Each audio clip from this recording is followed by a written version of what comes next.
নিরামিষ বাঁধাকপির পকোড়া বানানোর জন্য প্রথমে বাঁধাকপিগুলোকে ভালো করে কেটে ধুয়ে নেব।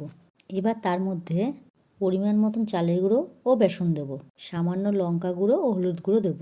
এরপর পরিমাণ মতো লবণ ও সামান্য চিনি দেব। মিষ্টিটা তোমরা দিতেও পারো আবার নাও দিতে পারো, তবে দিলে টেস্টটা বেশ ভালো হবে।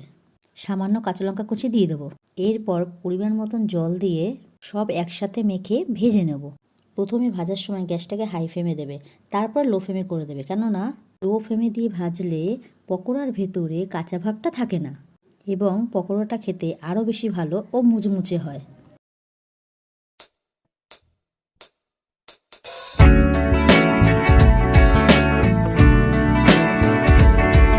পকোড়াগুলোকে উল্টে পাল্টে ভালো করে লাল লাল করে ভাজতে হবে। বন্ধুরা, চালের গুঁড়ো দেওয়া তোমরা অবশ্যই চেষ্টা করবে। চালের গুঁড়ো দিলে পকোড়াগুলো দারুণ মুচমুচে হয়, খেতে খুবই টেস্ট হয়। আমার সবকটা পকোড়া খুব ভালো করে ভাজা হয়ে গেছে। তো চলো টাটা বন্ধুরা।